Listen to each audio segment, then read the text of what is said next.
Assalamu alaikum bandiraɓe heɗotoɓe radio Kokoriko International ɗo e Paris.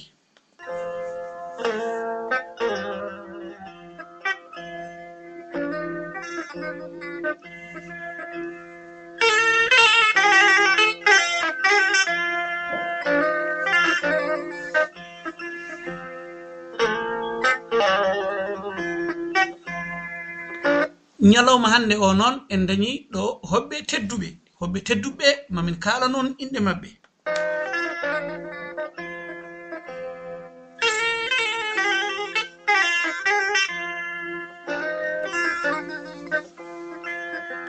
Hono goto hoɓɓe men wiyete ko commandant Djiby Gueye.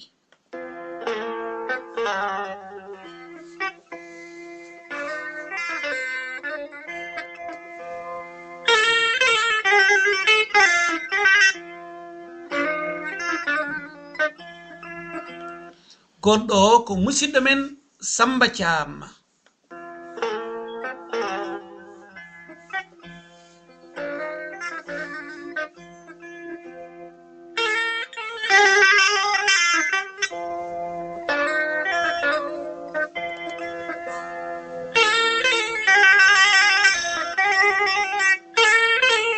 Tataɓo o ko musidɗo men Ben Yahya Sy.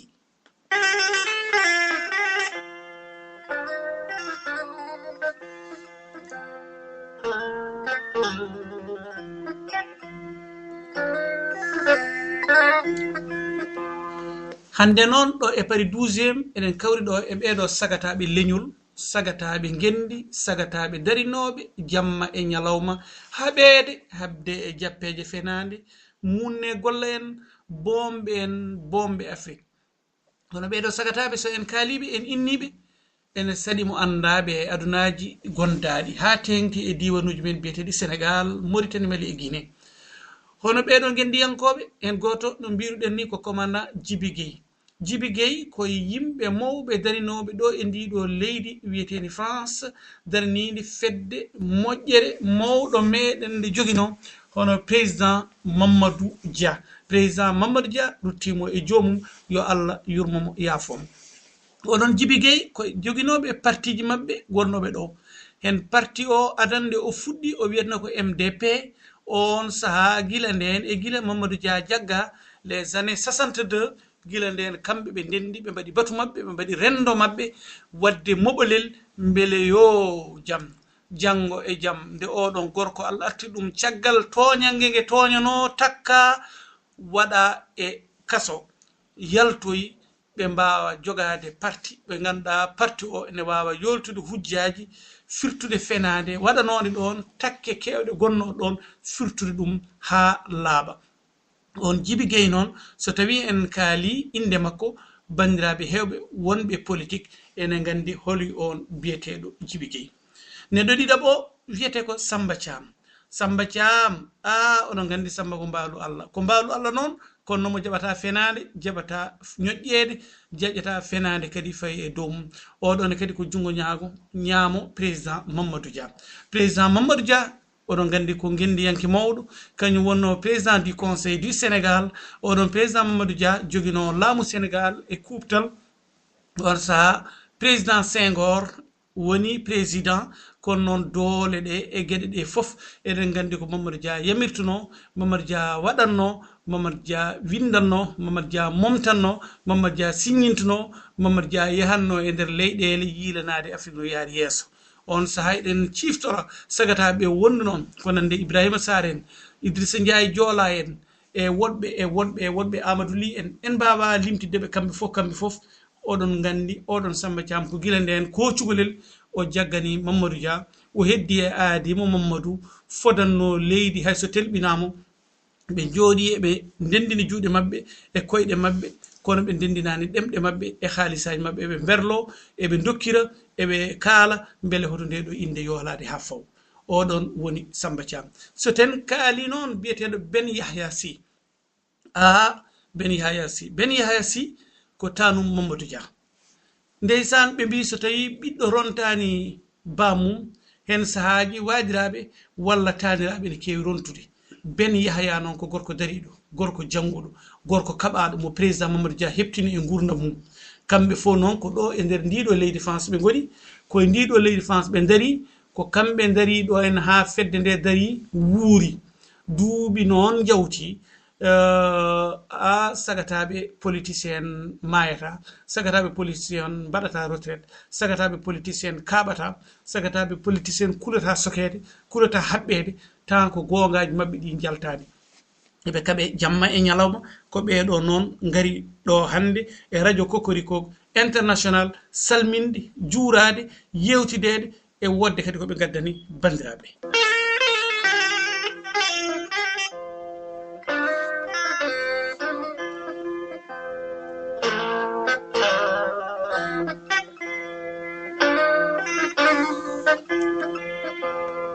Ɗum noon bandiraɓe, pour le plaisir de tout le monde, nous avons aujourd'hui devant nous nos grands fougueux conquérants, nos entrepris défenseurs, nos martyrs, les personnes qui ont défendu l'Afrique durement.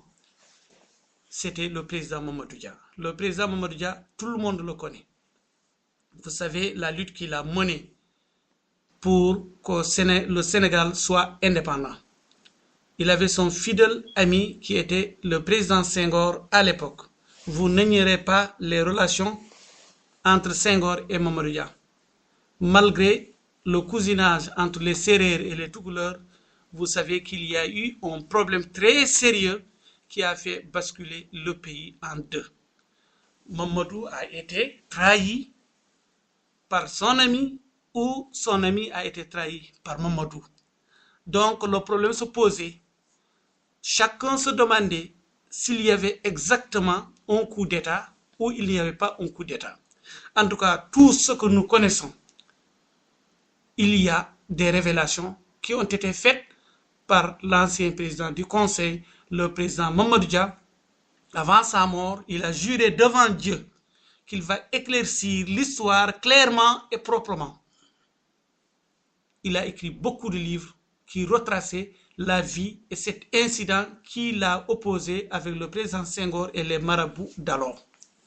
Donc aujourd'hui, nous avons son petit-fils Ben Yahya qui est là. Ben Yahya Sy, le petit-fils de Mamadou Dia, qui, je suis sûr et certain, qu'il va essayer de nous informer de ce qui s'est passé, de nous relater l'histoire comment elle a été.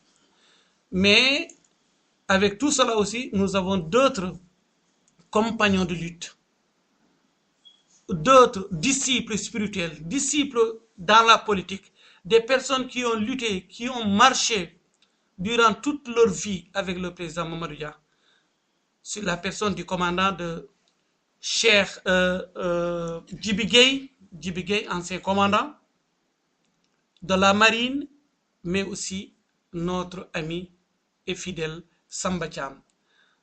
Donc, chers auditeurs, ce débat ou bien cette émission sera divisée en deux parties. Une partie en pulaar et peut-être l'autre sera en wolof ou en français selon notre ami Ben Yahya Sy qui va essayer de retracer tristement ou honnêtement ou victorieusement la vie du grand Maodo qui est Mamadou Dia, que la paix soit sur lui. En attendant, je donne la parole au doyen, monsieur le commandant Djibi Gueye. À vos ordres. Je vous remercie beaucoup. Nous sommes amis de Mamadou Dia. Vit sa vivant et sa mort. Aujourd'hui, c'est pourquoi nous ne pouvons pas aller ailleurs.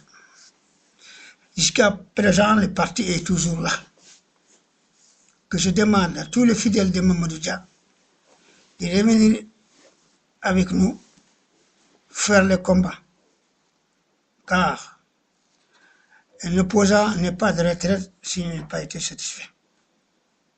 Et je vous remercie, chers camarades, chers amis, et je passe la parole à Samba Cham, qui va relater. Assalamu alaikum bandiraɓe, min calmini on, min juurima, min calmini goto fof induma e yettode mum. Hono nde ɗo yewtere komin mbatta ɗo yo koko fate histoire mawɗo meɗen Mamadou Dia, mbiɗa yo Allah yurmomo yaafomo. Yo yewtere nde ko yewtere jaam tan, ko yewtere kadi ko wannode aduna, nde wonno aduna hunde ala ko woppi. Yo histoire makko eko anda hen. Min saatu nde woni ɗum ɗo nde on saaha mbiɗa famɗi seeɗa, kono ko mbattumi haqqille ko yo ko paami hen taw mi ganduɗa hoore ma neɗɗo kala ko wawi wonde aduna yo jog konngol makko. Yo kanko ko neɗɗo joom konngol, ko neɗɗo kadi ɓamtowo leñol. Yimɓe fof jii ganduɗa hoore ma nde woni nde, ganduɗa hoore ma tawi kanko wonno gueɗe kewɗe en jii wonko paasi leydi men to e banggueji goɗɗi, ɗum eɗen gandi ɗum fof pasrano. Kanko darino hanki e gurdam makko, o wino so yi ganduɗa hoore ma aduna o e juɗde koyngal ma dañ gimmiɗo hirnage ɗannoro funnangue. ɗum woni aduna hande mo jeyeten hande o. Kala mo yeehi guure men Fuuta ɗe ma taw hande guure men ɗe gurel yo gurel ngel tawɗa hande ma taw ɗon janano tawi immi ko hirnage ɗanni funnangue. ɗum en jiiɗi ɗum guite men. Pourtant nande ɗum de hay goto men jaɓano ngol konngol, en fof mbi ɗum ɗon amnata ko nde wonno ko enen tan jahanno taw yende to hirnage to. Hande kamɓe mbatti immade hirnage ɓe gara ɓe taw en funnangue. Eyyi oɗon gandi konngol koko firti. ɗum noon neɗɗo bano ɗum dani tawi yimɓeɓe paamin hanke ko yinno wadde ko, wallahi hande oɗo probléme fantata en. Eyyi ko yewtere tan noon ganduɗa hoore ma ko edno woni. Minen noon hamin ɗo e France min goni, min ɓooyi sippirede hen, kono ha hande minen min goppani. Yo ganduɗa hoore ma ha kanko tani ko wari ɗo, kanko woni ko neɗɗo joom gandal. Ha hande yimɓe leydi men to hewɓe kanko rokkat ɗumen junggo wallude ɗumen e hono kaldata, e hono daroto, e hono ɗuminta. ɗum noon kanko woni ko suka, kono ko suka kewɗo haqqille e mawɗo meɗen Djiby ko haali hen ko. Yo ganduɗa hoore ma ɓeɗo foof ko yimɓe dariɓe hatanteɓe ha e ñallugu en goodi. Min jiiɗi kadi ganduɗa hoore ma ko neɗɗo foof karande jiɗɗo waɗe no amen ni, jiɗɗo kadi ala ko min anni hen so wona kone nawa leydi meɗen yeeso, so wona kene hokka en ganduɗa hoore ma ndimagu meɗen. Yo dañen ko ñamɗen, ganden ko ñaminen ɓesguji meɗen. Yo ganduɗa hoore ma mbawen ko yoltude hujjaji meɗen, par ce que neɗɗo oto welsino hawju ma yoolo. Tawi noon ganduɗa hoore ma an a wawa yoltude hujju ma, a wawa kadi wallude haydara toɓe ganduɗa hoore ma jolta hujjaji ma. Yo ɗum wonko mankaɗen. ɗum noon aduna o ɗum ɓen ni wonno hande oɗo subaka il faut ɓamten daroɗen. Sa darnaki hoore ma hamdulillah gasata. En jii ganduɗa hoore ma to leydi men to yimɓe hewɓe ne puɗɗima wadde radio ji e wadde télé ji. ɗum ɗon ko arsugue mawɗo, taw ko yimɓe meɗen ko ɗemgal men kalata. Yo ɗum kadi so yi rewama woppaka, yo hono waɓe no ceerno Yaya en ko maɗi ko, ɗum kadi hunde wonde très important. Eɗen ñaago Allah waɓe hono tan yo Allah ɓeyden en ha heewa. Yo mbawen dugde, mbawen lugde, gullen luuken pour ha hujjoji men gorto. Eyyo jaafoɗon mbiɗa rokka konngol ngol hono Ben Yaya Sy, kamne waɗa ko jokki hen seeɗa. On jarama. Bonsoir chers auditeurs de la radio Cocorico International. C'est avec une joie extinguible que je m'adresse à vous pour parler du président Mamadou Dia. Le président Mamadou Dia, c'est un homme multidimensionnel. Parler de lui n'est pas chose aisée, je dois le reconnaître et je dois l'avouer. Cependant, au vu de l'actualité nationale qui nous interpelle, ce serait faire une rétrospective et en même temps faire une perspective par rapport à l'histoire récente de notre jeune nation. Comme vous le savez, le président Mamadou Dia a été le père de notre indépendance. Avec son ami Senghor, ils ont eu à cheminer ensemble, depuis Fatick, Fissel, et en tant que sénateur, en tant que député, jusqu'à la loi portant sur l'autonomie interne et le premier gouvernement du Sénégal, jusqu'à la Fédération du Mali, jusqu'à notre accession à la souveraineté internationale, et leurs chemins se sont séparés suite à un événement tragique et qui, des années durant, a porté préjudice à notre pays. Le président Mamadou Dia avait une vision claire de la nation, de notre indépendance, de notre souveraineté nationale. Comme vous le savez, avec les équipes du Père Lepré, il a eu à mettre en place les premiers jalons de notre indépendance économique qui avait pour objectif dans un premier temps l'atteinte de l'autosuffisance alimentaire. Quand je vois actuellement des spécialistes, nos gouvernants, parler de partenariat privé-public, ça me fait sourire. Parce que le président Mamadou Dia, dès 1959, avait songé à ce PPP, partenariat privé-public. Et le but recherché, c'était de mettre notre pays sur le chemin de l'émergence dont on parle en 2014. Sur le plan politique, la constitution de notre pays lui conférait beaucoup de pouvoir. Le chef du gouvernement, donc président du Conseil, avait beaucoup plus de pouvoir que le président de la République qui était là qu'à titre honorifique. Et c'est ainsi que il y a eu des gens qui ont manœuvré en douce pour que le président Mamadou Dia soit éjecté du pouvoir. Parce qu'il y avait à l'époque aussi un parti unique et c'était la primauté du parti sur l'État. Donc, lorsqu'il y a eu ces fameux événements, déjà en 1963, avant même cette date fatidique du 17 décembre, ça bruissait, ça complotait. Certains voulaient garder la ligne doctrinale qui était la primauté du parti sur l'État. D'autres avaient des objectifs un peu plus individuels. Il y avait aussi l'ancienne puissance colonisatrice qui voulait coûte que coûte sauvegarder ses intérêts pour les anciennes maisons de commerce. Si on sait que jusqu'à cette date, le président de la chambre de commerce de Dakar et des maisons de commerce ou bien du patronat français. À côté de cela aussi, il y avait malheureusement une certaine frange de la classe maraboutique qui avait des intérêts particuliers, notamment dans la culture de l'arachide, qui était une culture de rente, et qui faisait que toute cette bouillabaisse a eu des incidences sur le devenir de notre pays. Le président Mamadou Dia a été accusé d'avoir fomenté un coup d'État.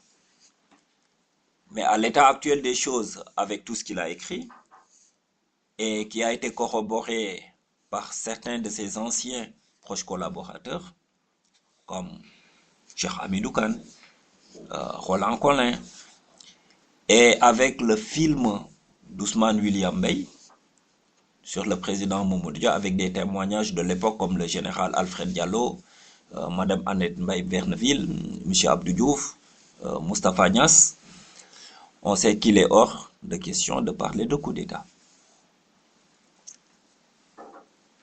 Coup d'État, il n'y a jamais eu, mais n'empêche, comme c'était un adversaire, on comprend, pendant 10 ans, il a été à Kédougou. C'est après qu'il a été libéré, mais son combat a continué. Il a été toujours un patriote. Il a été toujours un nationaliste. Il a été toujours quelqu'un qui mettait en avant les intérêts de son pays. On peut le constater avec la dernière conférence de presse qu'il a donnée sur les perrons de l'Élysée. Lorsque un journaliste français lui a demandé, au terme d'un périple qu'il a effectué dans l'ancien bloc communiste, la Yougoslavie, la Chine, l'ancienne Union des républiques socialistes soviétiques, ce journaliste lui a demandé s'il rendait compte à De Gaulle avant d'aller à Dakar. Il lui a dit non. La teneur des échanges, les résultats de son périple, il est réservé au peuple sénégalais souverain. C'est pour dire la dimension de l'homme, qui n'avait pas froid aux yeux, qui avait des convictions, qui avait cette stature d'homme d'État affranchi de la tutelle colonisatrice. Et il avait l'habitude de dire, même bien des années après, et c'est une leçon qui est donnée. C'est une leçon à toute la classe politique sénégalaise actuelle. On ne peut pas développer un pays sur la base de l'aide et de la mendicité internationale. C'est dire, avant toute chose, il faut compter sur ses propres forces. Et c'est l'occasion de faire un clin d'œil à l'actuel régime. Récemment, on a été au groupe consultatif, où plus de 3 000 milliards de francs CFA ont été récoltés pour le programme Sénégal émergent. Tout cela, c'est bien beau, mais il faut que ça soit adossé à une gestion saine et rigoureuse. Que ces 3 000 milliards servent les intérêts des Sénégalais et des Sénégalaises. Que les entreprises sénégalaises, les PME, les PMI, soient associées à la mise en place de ce programme Sénégal émergent. Parce que si on récolte des sommes aussi faramineuses et que ce sont les entreprises étrangères ou bien une main-d'œuvre étrangère qui en profite, je pense que ça ne sera pas quelque chose de bénéfique. Le président Mamadou Dia est parti. Ça, c'est la volonté divine. Nous sommes tous appelés à partir. Mais n'empêche, son comportement, sa façon de faire, sa stature et surtout son amour pour le pays doivent demeurer et servir de leçon à toutes les générations. C'est bien beau d'être indépendant. C'est bien beau d'avoir cette coopération multilatérale, internationale. C'est bien beau d'avoir cette coopération bilatérale. Mais développer son pays, c'est avant tout l'amour de son pays. Et je pense que si on s'inspire du président Dia, le Sénégal pourra s'en sortir la tête haute.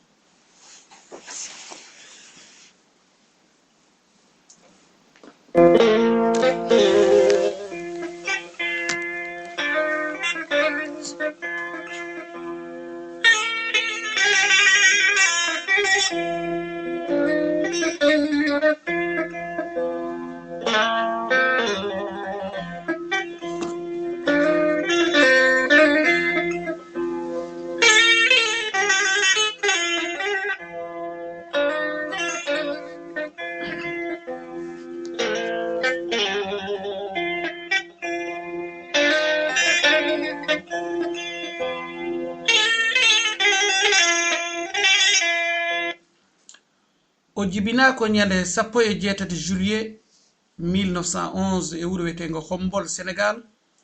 Mamadou Dia woni no almudo école normale William Ponty. O jangini kadi o woni directeur école. O naati politique en 1948. O takkodiri e musidɗo makko biyeteɗo Léopold Sédar Senghor. On sahaɓe mbaɗi ko wiyete bloc démocratique sénégalais. Kanko kadi wonno secrétaire général. Kadi o waɗi formation ngaji politique kewɗi. O woni sénateur Sénégal 1948 1956. O woni député assemblée nationale e leydi ndiɗo ni gonɗen wiyeteni France. en 1956-1959 kanko woni le premier chef du gouvernement sénégalais de leydi ndi fuɗɗi dañi indépendance mo en 1957 ha yetti indépendance tigi rigui o 1960 kanko woni kadi cukko président gouvernement fédéral mo Mali nde Sénégal e Mali mbaddi confédération gila 59 ha 60 o jamfa o libañede 17 décembre wiyetede 1962 o uddoya e nokku biyeteɗo Kédougou kono o ñawano ko ñawore hande o maaji o yaltata caggal duuɓi 12 gonga e fenade ceeri woni hitande ujunere e temedde jeenayi e capanɗe jeeɗiɗi 1974 lo on saha Mamadou Dia yaltina yaafa o windi defte kewɗe o windi defte politique o windi defte islam o yiidi e yimɓe hewɓe o ɗannimo e leyɗele kewɗe o heɓɓiti leyɗele kewɗe o tuggiti leyɗele binoɗe ne njoolo kono gonga gonga o Mamadou Dia yeehi yaadi e doole e gueɗe ɗe fonno waɗande leydi ndi kono noon miijoji makko haala makko sagataɓe ɓe o hebli awdi ndi o woppi jogorani woppitade koye koyɗe makko ɓe ndewi ko yiyande makko ɓe laarata ko soynande mabɓe ɓe gabbonto ɓe teɗonto ko heɓtude haqiqa ndimago Afrique fof no diidori Mamadou Dia a yeehi kono noon emina keddi caggal ma emina gabbi kono caggal maɗe kadi emina ƴeewa emina ndeena min dewri ko goonga so gaawe noddama min ƴefta so fellaji gaddama min pella so tawi ko ɓoggi ƴeftama min kabba so tawi ko sippiro ari min mbaɗa lambaji min kaaɓe ha gonga maɗa yalta emin mbima yo leydi Sénégal ɓuuɓani yo Allah yurme yaafuma harnuma aljanna Mamadou Dia yo juuɗe moƴƴe jabbo yo Allah wat janggo e jaam awdi ndi gawɗa ndi fuɗɗira no moƴƴi ndi fuɗɗira no moƴƴi ha janggo e jaam ɓiɗɗo Afrique momtowo gonɗi baɗɗiɗo ɗiɗo pucci teɗotoɗi gonɗi caggal ndiɗo pundi yaltude e boowal laamgal ha yitere fof yiya ko laaɓi tawa ala cugge e cagge ha Afrique maɗa ummo Afrique nene maɗa mo kaɓanɗa jibinɗo mo mayirɗa saabu mum ɓooye wurde onon yimɓe Mamadou Dia e daraniɓe gendi ɓe ganduɗa ko gonga tan cohli ha Afrique yaara yeeso ha gendiji ɓamto mbasen hedde caggal ɓooye wurde Seydi Dia yo Allah yurme yaafuma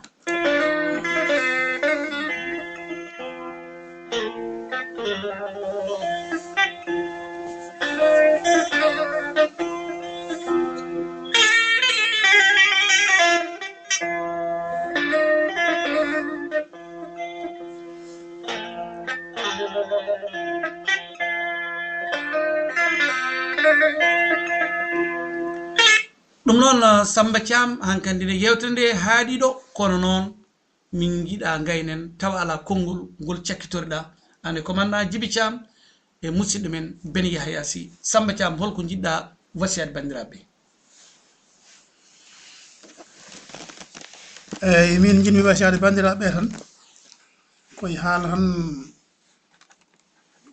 jokkanoɗen gilnani ha hande ko en tan gonɗen yeyi ko ñagade bandiraɓe hono ko ceerno Yaya haali e Mamadou Dia ko e yo beele heddiɓe rewoɓe hen ɓene ganduɗa hoore ma mbawa jokkade hen no wiiri ni ha gawɗele gawaɗe ha puuɗa e yo ha lekki leɗɗe ɗe mbaɗa ceete mbaɗa benom refi ha mbawa wiltude ken nafa enen foof tawa koye dow leydi meɗen Sénégal ndi gurɗen ndi eɗen ñaago Allah kadi heddiɓe rewɓe hen ɓe yo Allah rokkuɓe bawal Allah rokkuɓe softede e yo wawde abbade ganduɗa hoore ma hono ko Mamadou Dia awi ɗo ko wawa fuɗana yimɓe foof ha yimɓe foof jaara yeeso bisimilla eyyi ɗum noon a jarama Samba Thiam commandant Djiby Gueye holko jiɗɗa haalde e Pulaar seeɗa holko mbasitoɗa parti ji politique e ardiɓe leyɗele Afrique ɓe e yiyande président Mamadou Dia jogino adan yadi de ɗon yiyande aɗa halfina ɓe yoɓe tinno ɓe daro e gueɗe ɗe o waɗatno e haare nde o haɓetno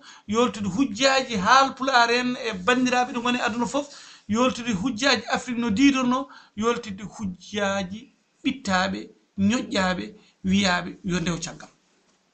Alhamdulillahi ceerno mi nani haala ma min ko nanmi e ko nanmi e ko jiimi e Mamadou Dia ɓurmi laaɓede mo gila 1952 ha indépendant no mbiruɗa ni nde ummoto wuro amen Bakkil o wi min ko jangi kono ɗo ha Fuuta e fottino ɗe jangi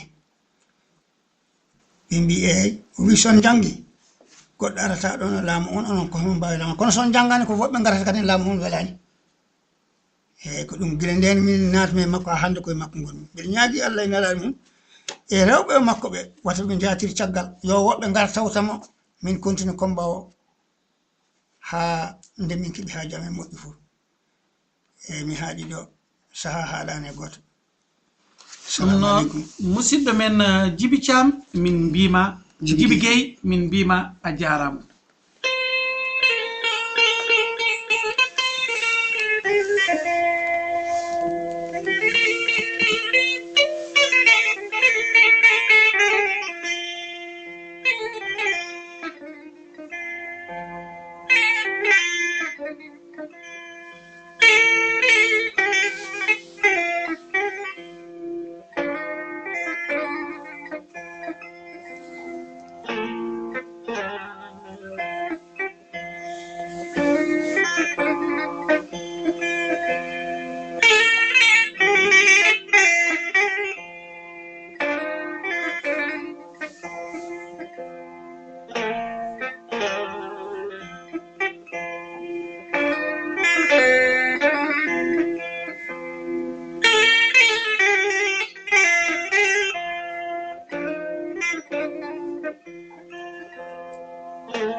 Mesdames, Mesdemoiselles, Messieurs, merci d'avoir écouté les éloges faits par ces entrepris défenseurs, ces martyrs, ces personnes de bonne volonté qui se sont sacrifiés pour l'Afrique et pour le Sénégal en particulier.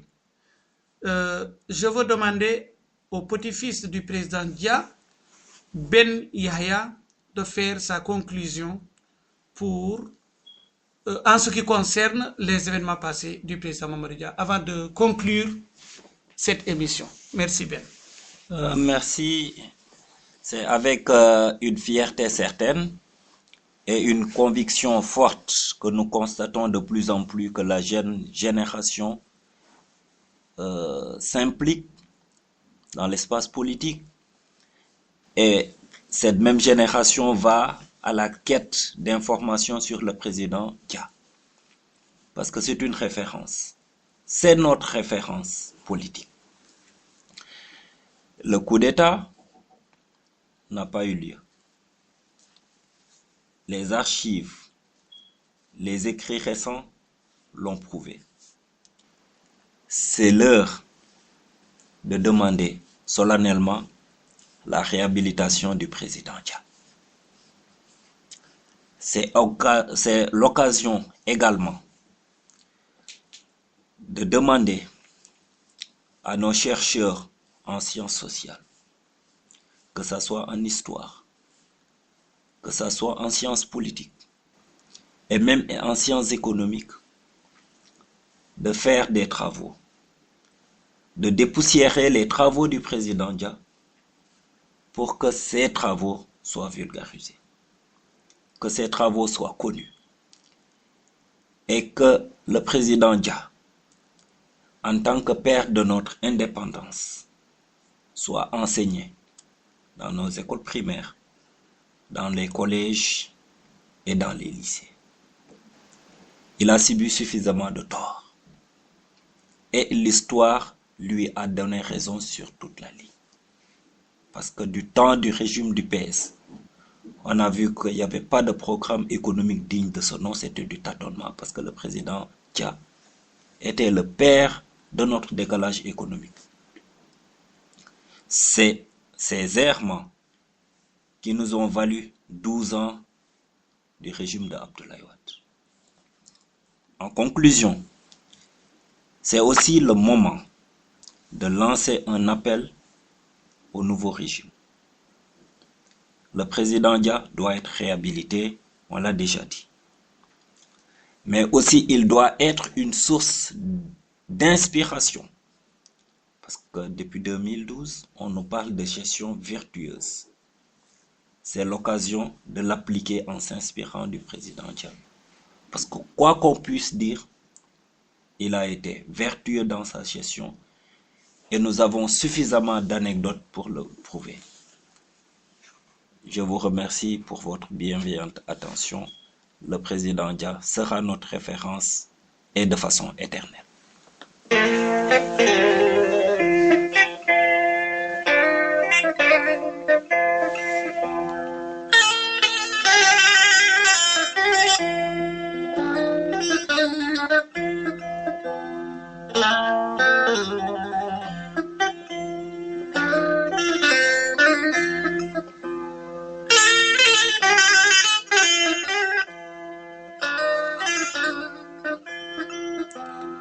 ɗum noon bandiraɓe heɗotoɓe radio Kokoriko international ko ɗo nde yewtere hande haddi e mon no min mbiruno ni ari ɗo hande yewtande on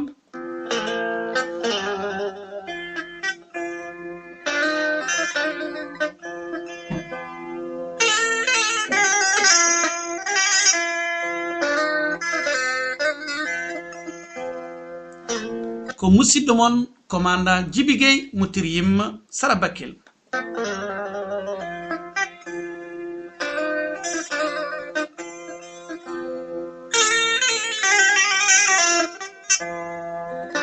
Gurdiɗo jaadiɗo Mamadou Dia ha Allah nawti on e joomum.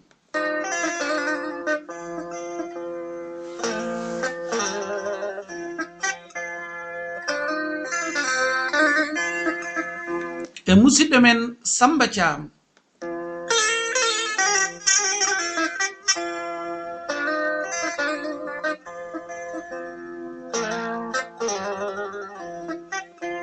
Samba Thiam mo wasa Kodde Mbayla to e département Matam.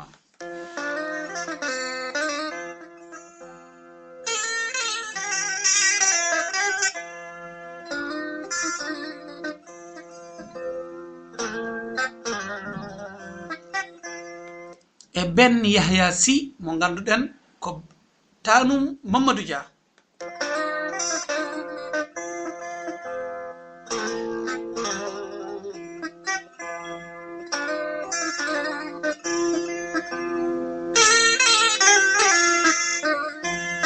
Ben Yahya ko gando mawɗo kadi mo président Mamadou Dia horsini jangini holli dole gueɗe heedi caggal mum ha naati leydi hande.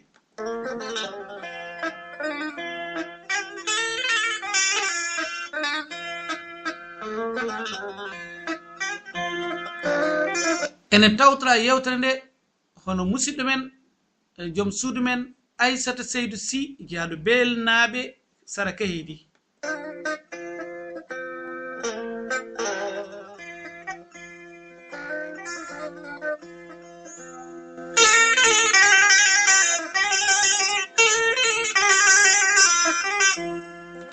nde ɗo yewtere waɗano ɗum ko musidɗo mon Yaya Alpha Dia to Dabe Odeji.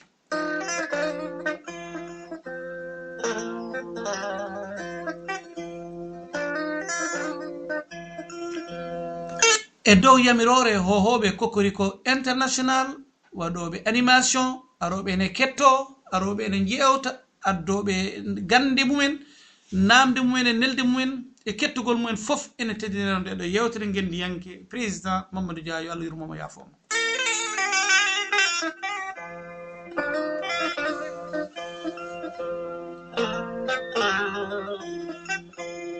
ɗum noon bandiraɓe hettiɓe on jarama goto mon fof kala yiyande mum ene namda ɗum noon hoto jejjire président Mamadou Dia yejjitake laamuji men ɗini kadi yo mbattu haqqillaji eko Mamadou Dia windi ko haalanno beele leydi ndi e gendi ndi ne yaara yeeso. Vive le Sénégal, vive l'Afrique, vive le président Mamadou Dia.